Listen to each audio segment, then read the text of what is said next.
Hello,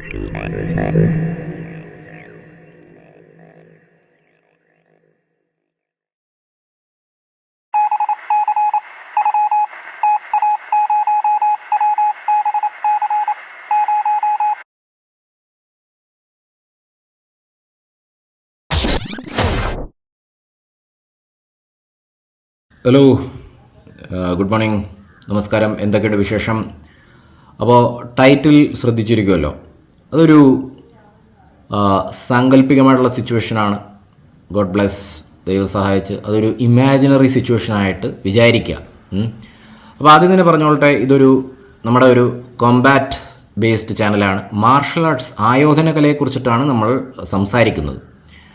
അപ്പോൾ എല്ലാ ആയോധന കലയെക്കുറിച്ചും എല്ലാ മാർഷൽ ആർട്ട് ഫോംസിനെ കുറിച്ചും നമ്മൾ സംസാരിക്കാറുണ്ട്. അതുകൊണ്ട് തന്നെ ഇതൊരു മിക്സ്ഡ് മാർഷൽ ആർട്സ് ബേസ്ഡ് ചാനലാണ്, MMA. അപ്പോൾ അത് നിങ്ങൾക്ക് ഈ ഒരു കോൺസെപ്റ്റ് ഇഷ്ടമാണെങ്കിൽ നിങ്ങൾ എൻ്റെ ഈ ചാനലൊന്ന് സപ്പോർട്ട് ചെയ്യുക, ലൈക്ക്, ഫോളോ ചെയ്യുക, സബ്സ്ക്രൈബ് ചെയ്യുക, കമൻറ്റ് തീർച്ചയായിട്ടും ചെയ്യണേ. അപ്പോൾ അത് ഞാൻ പറഞ്ഞുതരാം എന്തുകൊണ്ട് കമൻറ്റ് ചെയ്യണമെന്നുള്ളത്. നിങ്ങളുടെ കാഴ്ചപ്പാട് നമുക്ക് വായിക്കാൻ ഭയങ്കര ഇഷ്ടമാണ്. ഇനി നമുക്ക് ടൈറ്റിലേക്ക് വരാം. ടൈറ്റിൽ ശ്രദ്ധിച്ചിരിക്കും, ഒരു ഗ്യാങ് ഓഫ് വളരെ മോശം ട്രാക്കിൽ മോശപ്പെട്ട മനുഷ്യർ ഉണ്ടല്ലോ, തീർച്ചയായിട്ടും ഉണ്ടല്ലോ. എല്ലാവരും ഇല്ല, നമ്മളെല്ലാവരും നിയമം, പോലീസ്, പട്ടാളം, സിസ്റ്റം, രാഷ്ട്രീയം ഇതിനെല്ലാം റെസ്പെക്റ്റ് ചെയ്യുന്ന ആളുകളാണ്. ഇപ്പം നമ്മൾ നമ്മുടെ കാര്യം നോക്കി പോകുന്നു. പക്ഷെ അങ്ങനെയല്ല, കുറച്ച് മനുഷ്യർ, കുറച്ച് പേരേ ഉള്ളൂ അങ്ങനെ എന്ന് ഞാൻ വിശ്വസിക്കുന്നു. അങ്ങനെ വിശ്വസിക്കാൻ ഞാൻ ഇഷ്ടപ്പെടുന്നു. അവർ ഇതൊന്നും വകവെക്കത്തില്ല. അവർക്ക് മറ്റു മനുഷ്യരെ ബുദ്ധിമുട്ടിക്കുക, കഷ്ടപ്പെടുത്തുക, കൊല്ലുകൊല, ഇതൊക്കെ അവർക്ക് നിസ്സാരം. അവരുടെ സെൽഫിഷാണ് മെയിൻലി. അതെനിക്ക് വലിയൊരു വെറുപ്പുണ്ടാക്കുന്നൊരു സംഭവമാണ്. സെൽഫിഷായിട്ടുള്ള കാര്യങ്ങൾ ചെയ്യുക എന്നുള്ളതാണ്. മറ്റുള്ള ആളുകളുടെ ധനം അപഹരിക്കുക, അവരുടെ മാനം, അഭിമാനം, അവരുടെ ജീവൻ, ഇതൊന്നും ഇവരുടെ ഈ മോശം ഇങ്ങനെയുള്ള ട്രാക്കിൽ സഞ്ചരിക്കുന്ന ഇവരുടെ ഒരു ഫിലോസഫി എന്ന് പറഞ്ഞാൽ വരുന്നിടത്ത് വെച്ച് കാണാം, നമുക്ക് അതൊക്കെ പിന്നെ നോക്കാം, ഇപ്പോഴത്തെ കാര്യം നടക്കട്ടെ എന്നുള്ള ഒരു ഇതാണ്. നമ്മളങ്ങനെയല്ലല്ലോ. നമ്മളെപ്പോലുള്ള അത്യാവശ്യം കറക്റ്റ് ട്രാക്കിൽ സഞ്ചരിക്കുന്നവർ, ഒരു വലിയ മൈക്ക് അനൗൺസ്മെന്റ് ഈ വഴി ഇങ്ങനെ സഞ്ചരിക്കുന്നു, അതങ്ങ് പോയി കഴിയട്ടെ, അവരാ വഴിക്ക് അങ്ങ് പോയിക്കോ, ഓക്കെ, അവർ പോയി. അപ്പോൾ നമ്മൾ എന്ന് പറഞ്ഞു കഴിഞ്ഞാൽ മറ്റുള്ള ആളുകളെ റെസ്പെക്റ്റ് ചെയ്യുന്നു, മറ്റുള്ള ആളുകളെ അവരുടെ കാര്യങ്ങളൊക്കെ നമ്മൾ ബഹുമാനിച്ചുകൊണ്ട് മുന്നോട്ട് പോകുന്നു. അപ്പോൾ നമ്മളെല്ലാവർക്കും വില കൊടുക്കും. നമ്മൾ ബേസിക്കലി നമ്മുടെ കാര്യം നോക്കി പോകുന്നു. ഇനി ഈ ഇമാജിനറി സിറ്റുവേഷൻ, ഗ്യാങ് അറ്റാക്ക് എന്ന് പറഞ്ഞു കഴിഞ്ഞാൽ മറ്റൊരു ഇമാജിനറി സാങ്കല്പിക സിറ്റുവേഷൻ പറഞ്ഞു. അപ്പം ഞാനും നമ്മുടെ ഗേൾഫ്രണ്ട് അല്ലെങ്കിൽ നമ്മുടെ വൈഫ് അല്ലെങ്കിൽ നമ്മുടെ ഫാമിലി നമ്മളിങ്ങനെ ഒരു അഡ്വഞ്ചർ ടൂറിസത്തിന് പോവുകയാണ്. നമ്മൾ ഇങ്ങനെ ഒരു വിജനമായ വഴി കൂടെ നമ്മൾ പ്രകൃതി ഭംഗിയൊക്കെ ആസ്വദിച്ചുകൊണ്ട് നമ്മളിങ്ങനെ പോവുകയാണ്. അല്ലെങ്കിൽ ഇതെല്ലാം പോട്ടെ, നമ്മളെ വീട്ടിലിരിക്കുമ്പോൾ നമ്മുടെ ലോകത്തിലിങ്ങനെ ബിസിയാണ്. അപ്പോൾ ഒരു 8-10 പേര് ഇങ്ങനെ വരുന്ന ഉദ്ദേശം എന്താണ്? മോഷ്ടിക്കാൻ. അവരുടെ കാശാണോ? നമ്മുടെ കാശ് മോഷ്ടിക്കാനായിട്ട് വരുമ്പോൾ ഉടനെ ഇവന്മാർ തെളിവ് നശിപ്പിക്കണം. ഇവന്മാരങ്ങ് തീരുമാനിക്കുവാണ്, നമ്മുടെ കാര്യങ്ങൾ ഇവരങ്ങ് തീരുമാനിക്കുക, തെളിവ് നശിപ്പിക്കണം, നമുക്ക് ഇവരങ്ങ് തീർത്തേക്കാം. എന്തായാലും തെളിവ് നശിപ്പിക്കാൻ പോവുകയാണ്, എന്നാൽ ഇവിടുത്തെ സ്ത്രീജനങ്ങളെ, കുട്ടികളെയൊക്കെ ഒന്ന് ഉപദ്രവിച്ചാൽ, ഇങ്ങനെ അവരങ്ങ് തീരുമാനിക്കുവാണ്. അപ്പോൾ അത് അടികിട്ടാത്തതിൻ്റെ ഇതല്ലേ. അപ്പോൾ അങ്ങനെയുള്ള ഒരു മോശപ്പെട്ട അവസ്ഥ വരുവാണെങ്കിൽ നമ്മൾ എന്ത് ചെയ്യും എന്നുള്ളതാണ് ഈ വീഡിയോ. നമ്മൾ എന്ത് ചെയ്യാൻ പറ്റും, എങ്ങനെ റിയാക്ട് ചെയ്യും? അപ്പോൾ അത് വളരെ ഡേഞ്ചറസ് ആയിട്ടുള്ള അവസ്ഥയാണ് അല്ലേ. അപ്പോൾ എൻ്റെ കാഴ്ചപ്പാട് ഞാൻ പറയാം, അപ്പോൾ നമുക്ക് ഡിസ്കസ് ചെയ്യാം. പിന്നെ നിങ്ങളുടെ കമൻറ്റ് തീർച്ചയായിട്ടും ഇടണം. അപ്പോൾ എൻ്റെ കാഴ്ചപ്പാട് എന്ന് പറഞ്ഞു കഴിഞ്ഞാൽ, നമ്മൾക്ക് നിയമത്തെ റെസ്പെക്റ്റ് ചെയ്യുന്ന ഒരു വ്യക്തിയാണ്. അപ്പോൾ നമ്മൾ അതൊന്ന് ട്രൈ ചെയ്ത് നോക്കും. നമ്മൾ പറയും, ചുമ്മാ ഒന്ന് ഡയലോഗ് ഇട്ട് നോക്കും, ഉമ്മമാരോട് പറയും, 8-10 പേരോട് പറയും, എടവേ എൻ്റെ ഫാമിലിയിലും നിങ്ങൾ കാശൊക്കെ എന്തോന്ന് വെച്ചാൽ നിങ്ങൾ നോക്കിയോ, പക്ഷേ എൻ്റെ ഫാമിലിയിൽ പോലീസ്, പട്ടാളക്കാർ ഇഷ്ടംപോലെ ഉണ്ട്, രാഷ്ട്രീയക്കാരുണ്ട്. അപ്പോൾ നിങ്ങൾ വേണ്ടാത്തൊന്നും പോകണ്ട, കാശ് നിങ്ങൾ വേണമെങ്കിൽ വന്നതല്ലേ, കാശ് എടുത്തുകൊണ്ട് പൊക്കോ, വേണ്ടാത്തൊന്നും റിക്വസ്റ്റ് ചെയ്യുവാണ്. നമ്മൾ വളരെ ധൈര്യത്തോടു കൂടി പറയണം. പേടിക്കുന്നെങ്കിൽ ഇവന്മാരൊന്നും അങ്ങനെ ഭയപ്പെടുന്ന ടീംസ് അല്ല, ഹാർഡ് കോർ ആളുകളാണ്, മോശപ്പെട്ട ആളുകളാണ്. അപ്പം നമ്മൾ കഴിയുന്നത്രയും നമ്മൾ ഒന്ന് ഭയപ്പെടുത്താൻ നോക്കും. പിന്നെയും ഭയപ്പെടുന്നില്ല, നമ്മൾ ഇവരുടെ സൈക്കോളജി ഒന്ന് മനസ്സിലാക്കുക. പിന്നെയും അവർ മൃഗീയമായിട്ടാണ് പെരുമാറാൻ ഉദ്ദേശമെങ്കിൽ നമ്മളും ചെകുത്താനാവും. അല്ല വെറും തീയും ഇങ്ങനെ സമാധാനത്തിലിരിക്കുക, കുഴപ്പമില്ല, എന്തെങ്കിലും ചെയ്യട്ടെ എന്നാണോ നമ്മൾ പരമാവധി. അപ്പം ഒരു ചോദ്യം വരും, നിങ്ങൾ 8-10 പേരെ അടിച്ചു മലർത്തിക്കളയോ? ഇല്ല, അങ്ങനല്ല. 8-10 പേരെ പോയിട്ട്, ഇപ്പം ഞാൻ അത്യാവശ്യം നമ്മൾ ടൂർണമെൻറ്റിലൊക്കെ പങ്കെടുക്കുന്നതാണ്. അപ്പോൾ അത്യാവശ്യം ഇപ്പോൾ ഏജായി, എന്നാലും ഇപ്പോഴും പോകാറുണ്ട്, അത്യാവശ്യം പ്രാക്ടീസ് ചെയ്യാറുണ്ട്. അപ്പോൾ അവിടെ നമ്മൾ ഒരാളുമായിട്ടൊക്കെയാണല്ലോ, മാർഷൽ ആർട്സ് ആണ്, നല്ല കാര്യമാണ്. അത് നമ്മളിങ്ങനെ ഒരാളുമായിട്ട് ഫൈറ്റ് ചെയ്യുമ്പോൾ തന്നെ റെഫറിയും ഉണ്ട് നമ്മളെ രക്ഷിക്കാൻ. ഉണ്ടെങ്കിൽ തന്നെ നമ്മൾ എന്തുമാത്രം ടയർഡാവുമെന്നറിയോ, നമ്മൾ എന്തുമാത്രം ക്ഷീണിക്കുമെന്നറിയോ. അപ്പോൾ ഒരു 8-10 പേര് തലയ്ക്ക് അതൊന്നും ഇല്ലാത്ത കുറേ അവന്മാർ വന്നു കഴിഞ്ഞാൽ, അവന്മാരുടെ ഫിലോസഫി ഞാൻ പറഞ്ഞല്ലോ, സൈക്കോളജി ഞാൻ പറഞ്ഞല്ലോ, വരുന്നിടത്ത് വെച്ച് കാണാം. അപ്പോഴവന്മാർ ചിന്തിക്കുന്ന പോലെ അവന്മാർ അങ്ങ് ചെയ്യും.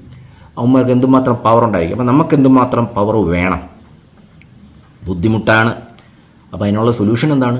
ബി പ്രിപ്പയർഡ്, ബി റെഡി എന്ന് പറഞ്ഞാൽ മലയാളത്തിൽ എന്താണ്? നമ്മൾ അന്ന് വെളുപ്പിനെ അല്ല, നമ്മൾ ദിവസങ്ങൾക്ക് മുമ്പ്, നമ്മൾ മാസങ്ങൾക്ക് മുമ്പ്, വർഷങ്ങൾക്ക് മുമ്പ് നമ്മൾ റെഡിയാക്കിയിരിക്കുക. ഇത് ഗ്യാങ് അറ്റാക്ക് മാത്രമല്ല, ഇത് ലൈഫിൽ ഏതൊരു ഡിഫിക്കൽട്ട് സിറ്റുവേഷൻ വന്നാലും ഇതാണ് പരിഹാരം. Be ready, be prepared.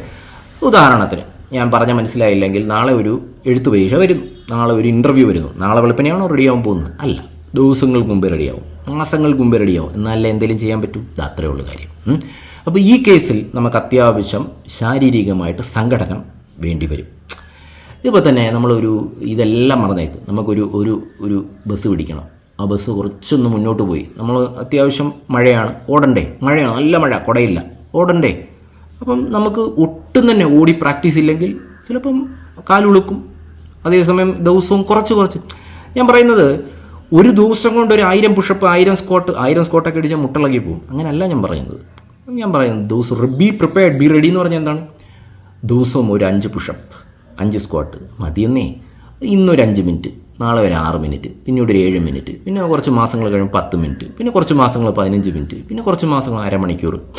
നമ്മൾ വർഷങ്ങൾക്ക് മുമ്പേ തുടങ്ങുമ്പോൾ നമ്മളുടെ ബോഡി റെഡി ആയിരിക്കും. നമുക്ക് പ്രത്യേകിച്ച് വേറൊരു ആയുധത്തിൻ്റെ ആവശ്യമില്ല, നമ്മുടെ ബോഡി തന്നെ ഒരു ആയുധമായിരിക്കും. ഇനി പകരം നമ്മൾ ഒന്നും ചെയ്യാതെ ഇങ്ങനെ ഇരിക്കുവാണ്, അപ്പോൾ ബോഡി മെയ്വഴക്കവും ഇല്ല, ഒന്നുമില്ല, പവറും ഇല്ല. അപ്പോൾ നമുക്ക് ബുദ്ധിമുട്ടിപ്പോവും, നമ്മൾ അപ്പം തന്നെ തോൽവി സമ്മതിക്കും.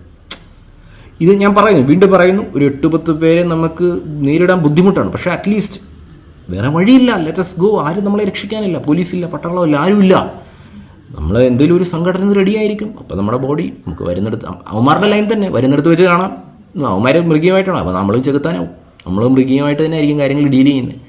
അപ്പോൾ അതിനുവേണ്ടി ബോഡി മനസ്സ് നമ്മൾ റെഡിയാക്കി വെക്കുന്നു, അത്രേ ഉള്ളൂ കാര്യം.